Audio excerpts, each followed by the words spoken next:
Que Milan ait fait un match incroyable, oui, c'est vrai, mais pas quelque chose hors du commun. Une très bonne mise en place tactique. Limite, ils peuvent regretter de ne pas avoir gagné 3-0. Mais d'autres l'avaient fait avant, tu vois, la tentative d'être très bien en place, et ça leur avait pas plus réussi que ça. J'ai pas l'impression qu'ils aient défendu le cul par terre avec des traces de ballon sur la tronche tellement ils ont défendu, quoi. Ils ont fait un match debout, un match vaillant. Des excuses. Un très bon match, au-delà de toute attente, quoi, vraiment. Non, puis avec quand même des occasions, je trouve que les changements sont bons. La rentrée de Niang est quand même déterminante. Maintenant, sans chercher des excuses pour le Barça, j'essaie de trouver des explications. Je maintiens que pour les deux équipes, même si on dit toujours où la pelouse elle est pour les deux, non, la pelouse de San Siro désavantage le Barça ce soir. Coach, excuse-moi même, il faut quand même le dire. Le Milan AC ce soir bat le grand FC Barcelone avec Mbanyang et Bakay Traoré, un mec qui était remplaçant à Caen il y a un an et demi et un autre qui était attaquant de Nancy. Mais Kevin Constant. Et Constant qui était à Châteauroux, messieurs dames. Mais ça, c'est un éloge au football français, Daniel, coach. Exactement. C'est là, notre Ligue 1, elle est là, Roland. Elle a battu le Barça 2-0, Roland. Enfin. Le problème, c'est qu'on a du mal de les garder, mais sinon, bah non, il jouait pas chez nous. Championnat qu'on aurait dit pas. Comment il jouait pas? Bah attends, Mbanyang, il jouait à Caen? Il était remplaçant dans le du temps. C'était un espoir annoncé quand même. Non mais là, je fais du second degré évidemment. Hein. Bon, ils sont rentrés en fin de match, les deux que j'ai cités en premier là. Oui. Voilà, enfin tout de même, c'est anecdotique, mais c'est un clin d'œil, comme dirait l'autre. Ouais, non, mais il y a plein de joueurs à Milan ce soir qui font un match. C'est toujours, tu sais, cette histoire de potentiel, de ce que tu montres. On sait que Kevin Boateng est un très bon joueur, mais il le montre pas tout le temps. C'est un mec assez irrégulier, un peu fantasque et tout. Ce soir, il fait un match énorme. Ambrosini, c'est un mec vaillant. Bon, maintenant, il est plus tout jeune. Il a connu les grandes heures de Milan. Il est quand même un peu fatigué. Hein. Ce soir, il est énorme. C'était le Ambrosini d'avant. Mexès, Dieu sait qu'on l'a souligné à quel point il traversait les matchs comme un fantôme. Ce soir, il est bon. Et dès qu'il a pris son carton jaune, il dit aïe, aïe, aïe, aïe. Mais Mexès, il a fait un match du Mexès qu'on peut voir bon, comme il nous est arrivé de le voir bon, pas beaucoup, mais quand même, quoi. Tu vois, ça lui arrive. On a l'impression que chaque mec de Milan a joué sur son potentiel. Et ça a donné ce résultat inattendu, quoi. Attention, Sephora est en ligne avec nous. Sephora, bonsoir. Bonsoir à tous. Bonsoir, supportrice du Milan, Sephora.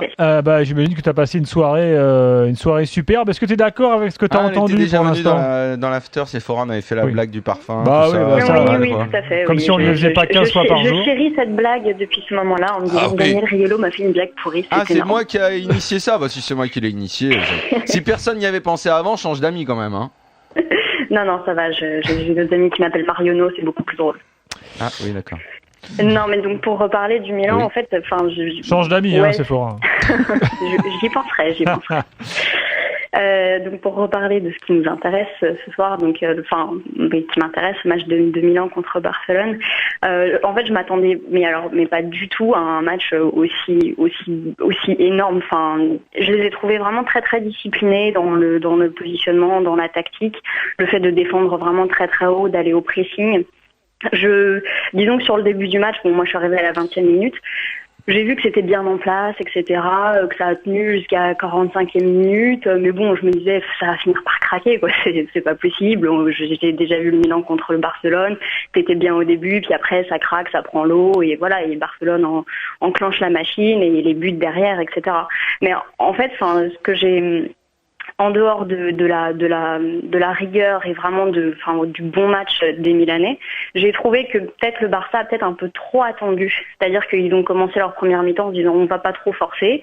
Pour l'instant on n'a pas d'espace, mais les espaces vont finir par se créer, on va pouvoir rentrer. Et en fait au fil du match, ils se sont rendus compte que ils se sont peut-être pas mis dans le match assez vite.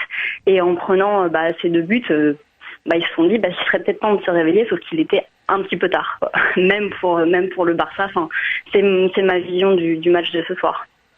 Non, je suis assez d'accord. Moi, c'est pareil. Je n'ai pas reconnu le Barça là aussi attentiste, comme si ça devait venir tranquillement. Maintenant, c'est vrai que de plus en plus, hein, de toute façon, il faut bien. Alors, je sais pas si ce sera ce soir. On saura au match retour si c'est à San Siro que le Grand Barça a finalement tourné une page de son histoire. On le saura dans 3 semaines, ça. Ouais, Mais non, je pense pas quand même.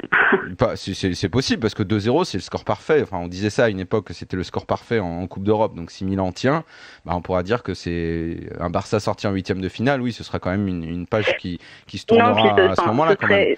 Ce serait aussi une belle façon de le faire parce que, par rapport, si c'est face à l'équipe la plus titrée au monde, face à un Milan revigoré, oui, il y a pire pour sortir de piste, quoi. Mais c'est vrai que ce Barça, quand même, a de plus en plus de difficultés. Du jeu produit par le Milan, quoi. C'est vraiment un beau jeu. Ah là, oui, non, ils ont super bien joué. Et le voilà, Barça a de plus en plus de mal face aux très très bonnes mises en place, aux très très bonnes défenses. Ils avaient plus de facilité à prendre tout ça en défaut il y a encore quelques mois, ou même l'année dernière, ils ont eu un petit peu plus de mal déjà. C'est sûr, mais bon, voilà, pour le coup, j'étais vraiment, j'étais juste bluffée sur mon canapé. Bon, je crois que tout le monde l'a été, hein. Comme même Roland, qui a un bout de son cœur disait, milanais, je suis sûr qu'il était super étonné. Alors, Roland, si tu disais, on a non, vu un excès non, énorme, c'est vraiment non, Pazzi puisque qui a été super, dans les pronostics, je m'étais mouillé pour le 1N avec le N en priorité, donc que le Milan puisse accrocher le Barça sur un match, ça j'avais pu l'envisager. Sur les 2 matchs, non. Ah, par contre, maintenant, à 2-0, on va assister quand même à un sacré match retour. Hein. Se déplacer au Camp Nou, même si le Milan a été très bon ce soir, ça veut dire qu'il faut qu'il refasse la même performance au Camp Nou à Barcelone sur une équipe qui va quand même vouloir, va y aller dès la première minute. C'est contre une équipe du Barça survoltée et avec une pelouse qui ressemblera à un green de golf qui en plus sera arrosée. Donc là, c'est pas du tout le même sport. Hein.